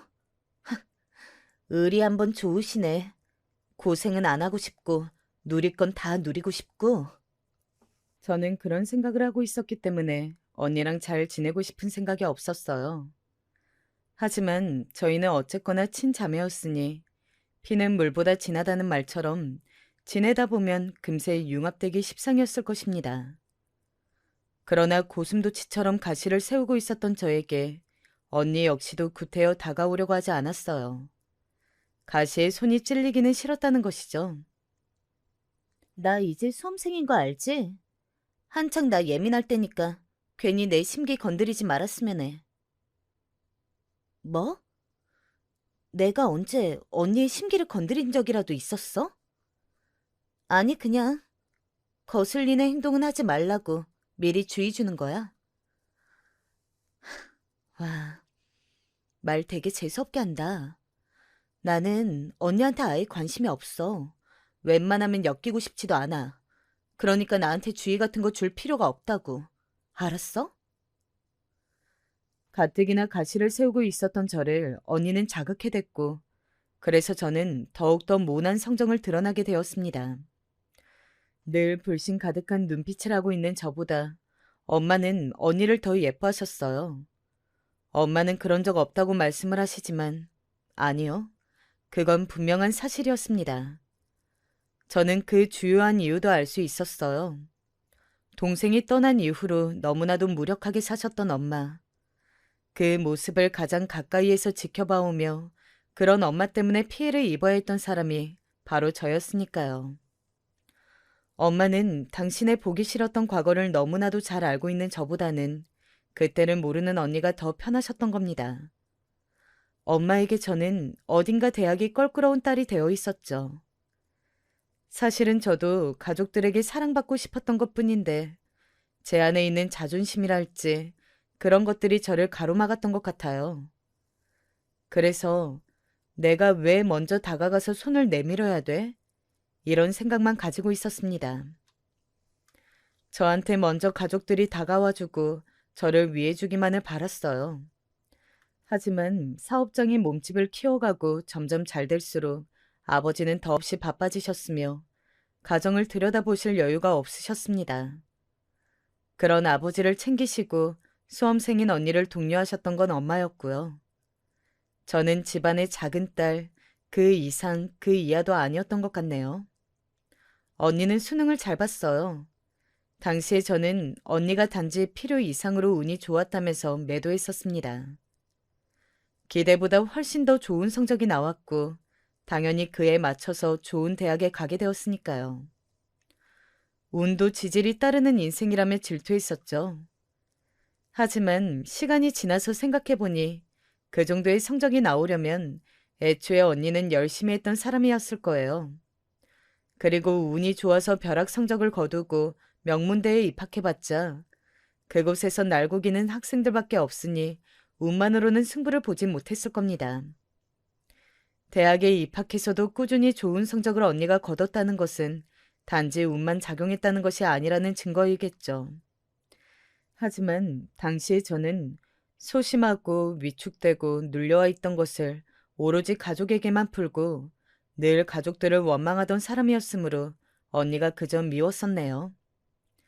제가 수험 공부로 힘들어하던 시기에 언니는 즐거운 대학 생활을 누리고 있었기에 더욱 질투가 났었어요.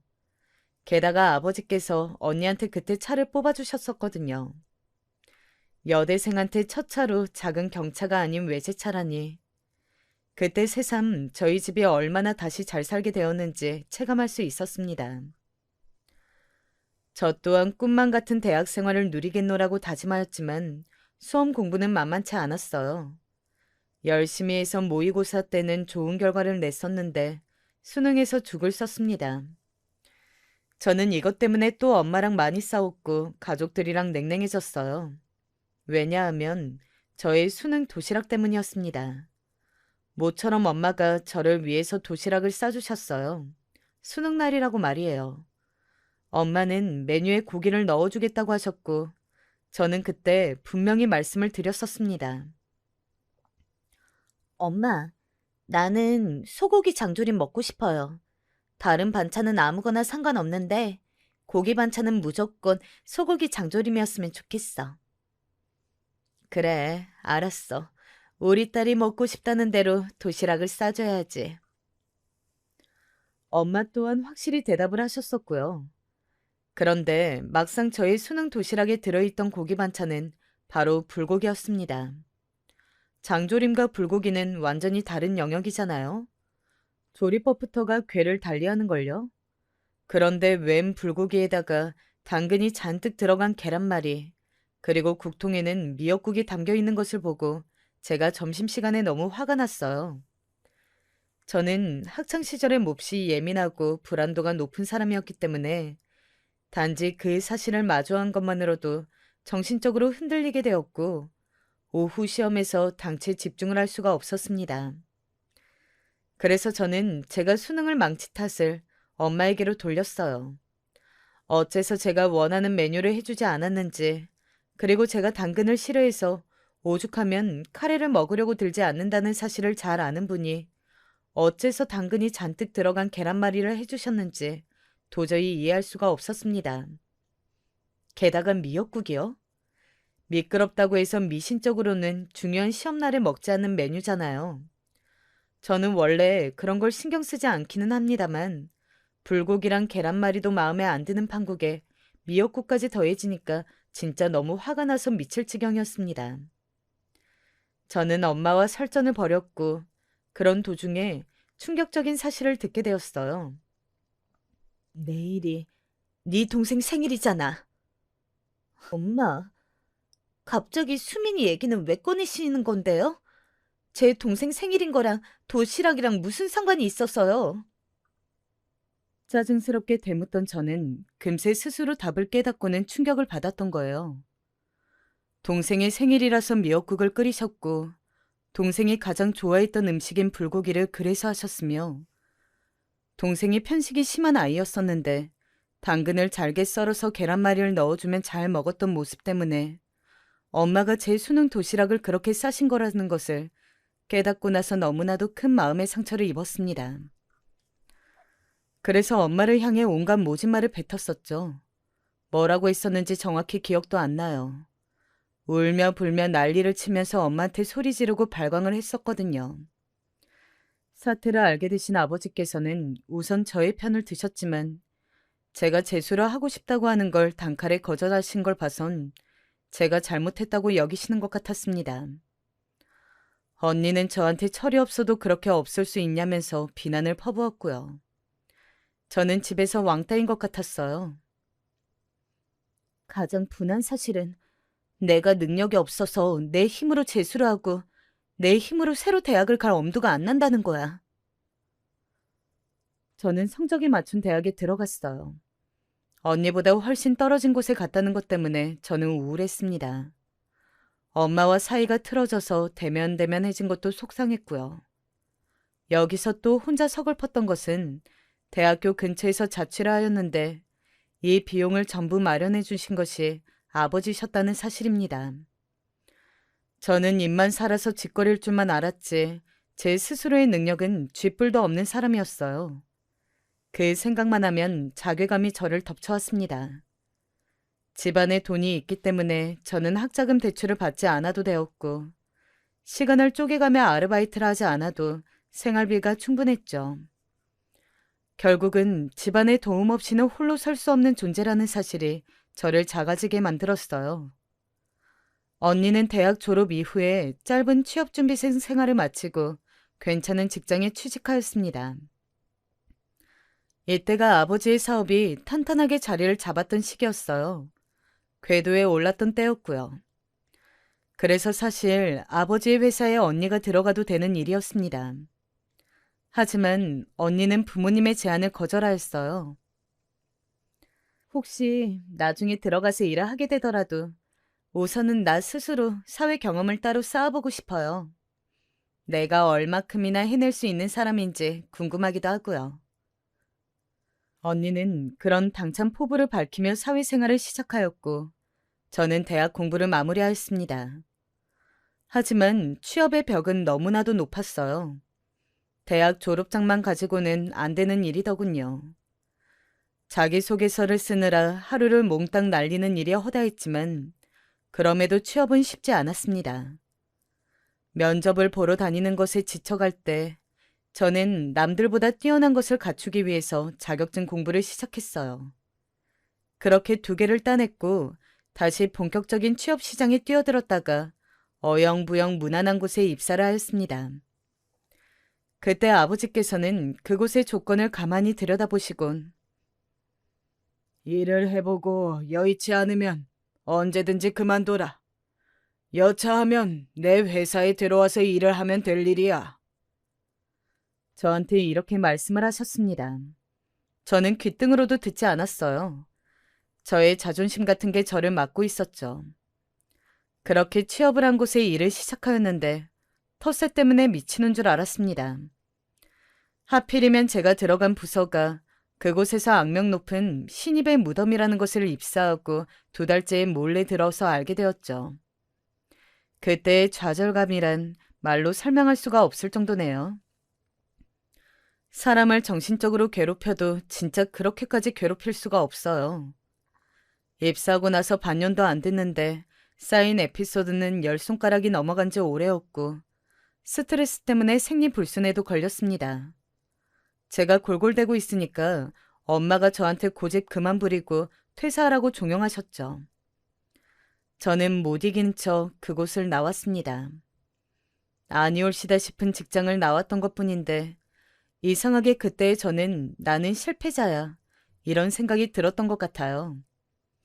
언니는 성공적인 이직까지 이뤄내서 직장 생활을 하고 있었기에 더욱 비교가 되었죠. 퇴사 후에 칩거하고 있던 저는 무력하게 잊지 말라는 아버지의 불호령을 듣고 나서야 일어났습니다. 그 후로 다시 취업 준비를 하다가 결국 아버지의 회사에 들어갔어요. 단순 사무 업무 보조를 하는 인력이 부족하다는 소리에 그냥 그 파트에 앉아서 일을 시작했고 온갖 잡무를 하였습니다. 전문 인력이 필요한 자리는 아니었어요. 그냥 일손을 덜어주는 사람이 필요한 자리였죠. 몸과 마음이 좀 지쳐 있었던 저에게는 되려 잘 맞는 일이었습니다. 처음에는 솔직히 몇 주만 다녀보자 이런 생각이었는데 은근히 저한테 일이 잘 맞더라고요. 그리고 아버지랑 심적으로 가까워지고 친해지는 기분이 들어서 묘했습니다. 엄마도 저한테 먼저 회사에서 어땠냐? 이런 질문들을 먼저 던지기도 시작하셨고요. 저는 결국 아버지의 회사에 눌러 앉기로 결심을 하였습니다. 자존심을 내려놓으니까 편안했는데 한편으로는 또 나는 역시 혼자 힘으로는 안 돼. 나는 실패자야. 이런 생각이 자꾸만 들어서 우울할 때도 있었어요. 이런 저에게 소개팅 자리가 들어오게 됩니다. 텃세에 밀려서 힘들어했던 전 직장에서 그나마 친하게 지냈던 사람이 한 명 있었는데 그 사람이 저한테 남자를 소개시켜주고 싶다고 연락을 해와서 고민하다가 받아들였던 거예요. 만나보니까 나쁘지 않아서 인연을 이어갔고요. 그런데 1년 정도 만났을 때 그 남자가 술김에 한 말 때문에 저는 이별을 선언하였습니다. 술김에 빌어서 한 그 남자의 진심은 이거였어요. 너 지금 다니는 곳이 네 아버지 회사잖아. 너 거기에 계속 짱 박혀 있으면 언젠간 네가 물려받게 되지 않을까? 근데 아니지. 너는 대학 간판도 딸리고 머리도 딸리니까 실질적으로 주인이 되는 건 바로 나지. 너는 그때 내 옆에서 보조나 하면 돼. 지금처럼 보조 업무나 하란 말이야. 하여간에 내가 너 배경 보고서 만나는 거 아니면 진작 너를 차버렸다.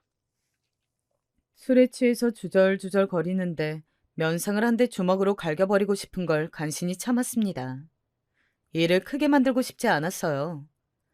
대신에 그 장면을 동영상으로 찍어 놓았고 그 덕분에 그 남자가 저한테 질척거리며 매달리는 일 없게끔 깔끔하게 헤어질 수 있었어요. 근 1년을 만났던 남자였기에 너무나 상처가 컸습니다. 사실 저는 대학 다닐 때도 잠깐 사귀었던 남자친구로부터 그런 식의 이야기를 들어본 적이 있었거든요. 저의 매력은 바로 저의 배경이라는 소리였죠. 회사를 경영하시는 아버지를 두지 않았다면 저는 그저 그런 대학을 나와 취업 시장을 전전하는 매력 없는 여자 한 명이었을 것이라는 생각 때문에 저는 너무나도 속이 상했습니다. 안 그래도 그런 생각을 가지고 있던 저에게 그 남자는 아주 쐐기를 박은 셈이었죠. 그 후로는 남자 만나는 게 두려웠어요. 누가 소개를 시켜줘서 만나게 되더라도 저는 저희 집 이야기를 일절하지 않았습니다. 배경에 좌지우지되는 평가가 끔찍하게 싫었거든요. 이것은 어렸을 때부터 제 안에서 축적해온 사고방식이었을 거예요. 그렇게 지내던 어느 날 저는 알고 지냈던 대학 선배 언니를 통해서 새로 남자친구를 소개받았습니다. 그 선배 언니는 제가 경제적 어려움 없이 대학을 다니고 있다는 것 정도로만 알았던 사람이었기에 당연히 소개받게 된 남자친구 역시도 저희 집 배경을 몰랐어요. 그냥 어려움 없는 집안이란 것 정도로만 알았죠. 저는 남자친구가 평범한 인상이나 평범한 직업군을 가진 것만큼 성격 또한 특색 없고 평범한 것이 너무나도 좋았습니다. 혹자는 이런 사람을 보고 개성 없다고 할지도 모르는 일이었으나 저는 오히려 좋았어요. 그런 평범하고 무난함의 극치를 달리는 사람이야말로 저의 이상형이었습니다. 둘 다 20대 후반의 나이였고 각자 직장도 있어서 그런지 만나다 보니까 자연스레 결혼을 생각하게 되었어요. 제가 그런 이야기를 먼저 꺼냈을 때 남자친구는 생각이 많은 얼굴이었는데 며칠 후에 저한테 정식으로 청혼을 하였죠. 특별한 멋도 없었고 이벤트를 열어준 것도 아니었지만 저는 그 가식 없는 담백함에 이끌려서 그 청혼을 승낙하였습니다. 어쩌다 보니까 제가 예비시댁에 먼저 인사를 가게 되었어요. 남자친구는 이남 일녀 집안의 장남이었습니다. 그래서였을까요?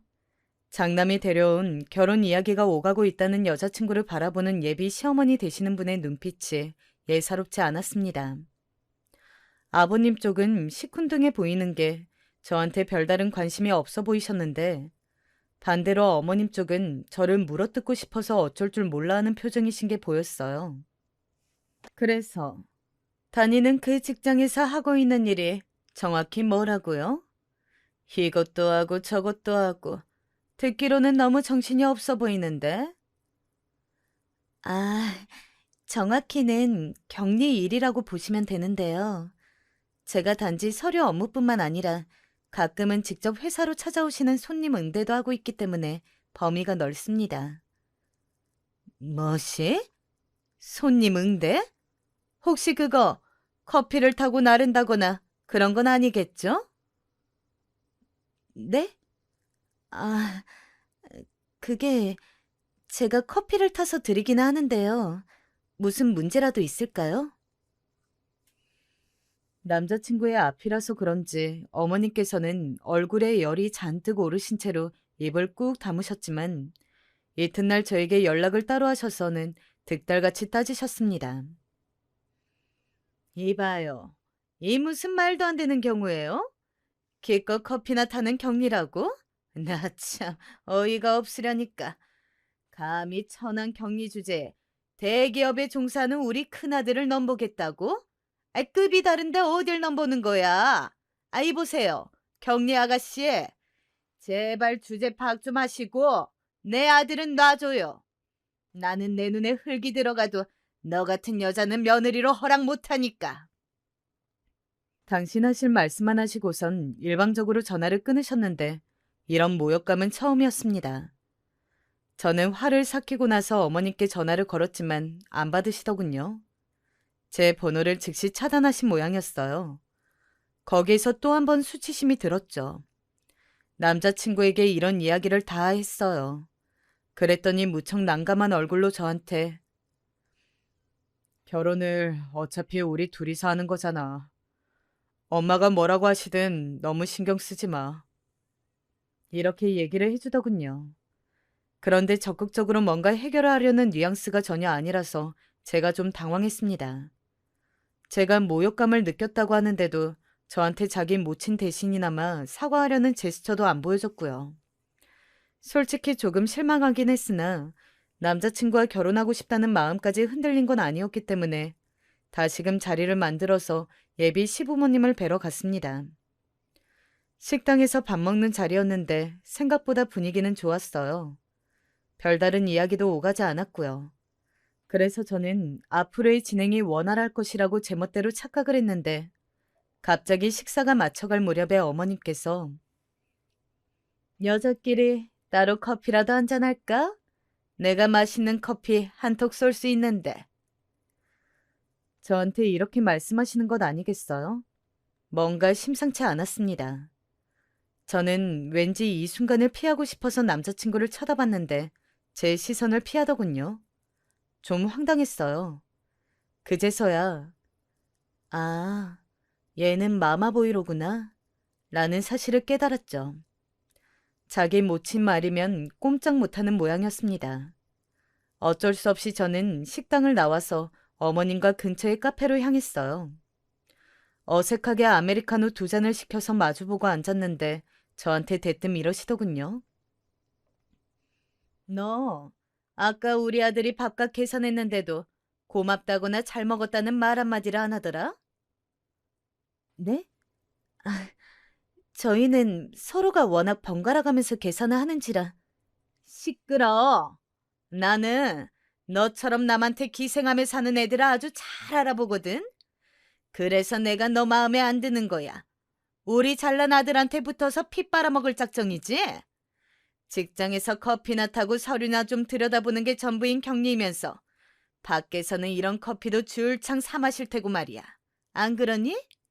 너 딱 보니까 허영심 있어 보여. 관상이 그래. 어머님께서 지금 저한테 무슨 말씀을 하고자 하시는지는 알겠는데요. 너무 노골적으로 그러시니까 제가 기분이 별로네요. 어머, 얘 말하는 꼬라지 좀 봐. 네가 기분이 별로이면 뭐 어쩔 건데. 나한테 지금 그따위로 눈풀하려 되는 거야? 너 보통 내기가 아니구나. 그러니까 대기업 다니는 우리 잘난 아들을 꼬여냈겠지. 그런 능력 하나는 아주 좋네. 지금 다니는 거기는 도대체 어떻게 들어갔니? 면접에서 커피 잘 타는 시범이라도 보였었나 봐? 어머니께서 피식 웃으시면서 말씀하시는데 그때 제 이성의 끈이 툭 끊겨버렸습니다. 남자친구랑 결혼하겠다 어쩐다 했던 마음도 그때 다 날아가 버렸어요. 이제 보니까 식사 도중에 어머님께서 몇 번 저를 얕잡아 보이는 언행을 하셨지만 남자친구는 그걸 막아주지 않았었거든요.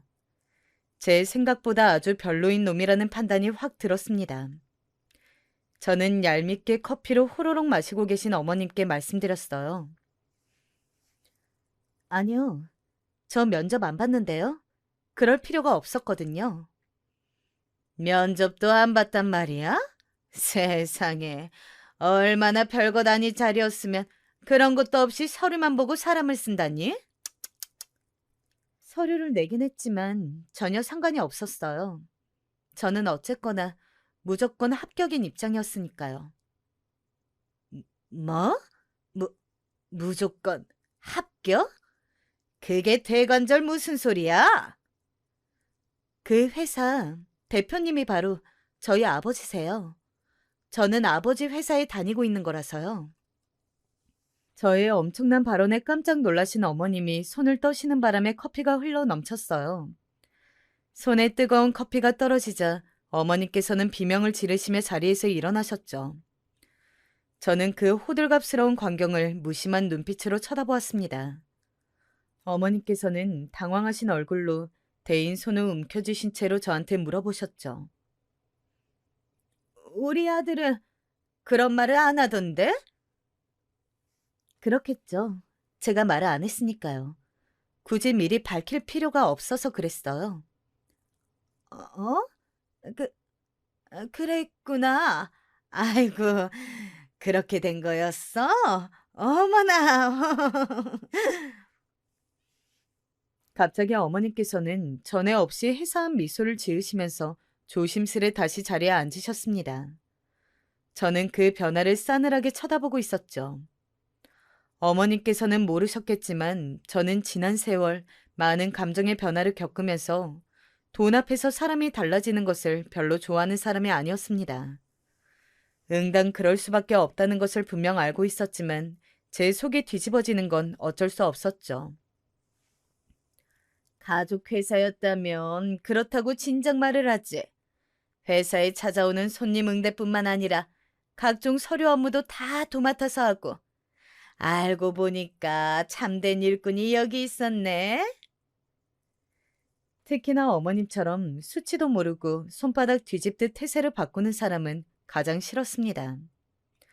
저는 다음 이어진 어머님의 말씀에 저도 모르게 코웃음을 치고 말았어요. 아무튼 나는 우리 큰아들 결혼이라면 무조건 오케이. 찬성인 입장이니까 그런 줄 알고 있어. 네? 무조건 찬성을 하신다고요? 그럼 당연하지. 우리 큰아들도 지금 장가들 나이가 됐는데 내가 왜 반대하겠니? 쌍수 들고 환영해야 할 일이지. 결혼 허락할 테니까 둘이 잘 살아보렴.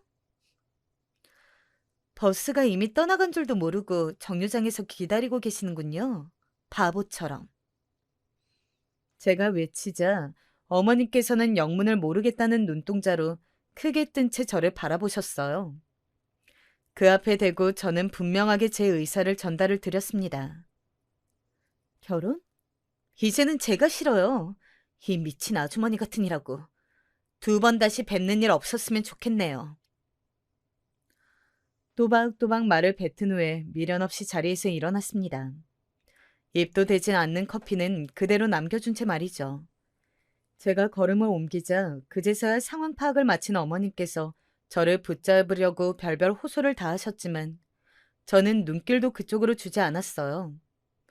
어머님께서 먼저 선수를 치시기 전에 저는 먼저 움직였습니다. 남자친구에게 연락을 한 것이었어요. 자기야. 우리 그만하자. 여기까지 하는 게 좋을 것 같아. 나는 자기 어머님 같은 사람하고 엮일 자신이 없고 자기 같은 사람하고 평생을 약속할 자신은 더 없어서. 내 말 무슨 뜻인지 알겠지? 너 우리 엄마한테 또 무슨 한 소리를 듣고 이러는 거야? 네 심정은 알겠는데 너 꼭 헤어지자는 말을 그렇게 해야 되니? 어떤 아름다운 이별을 기대했었길래 그러는 거야? 그런 건 없어.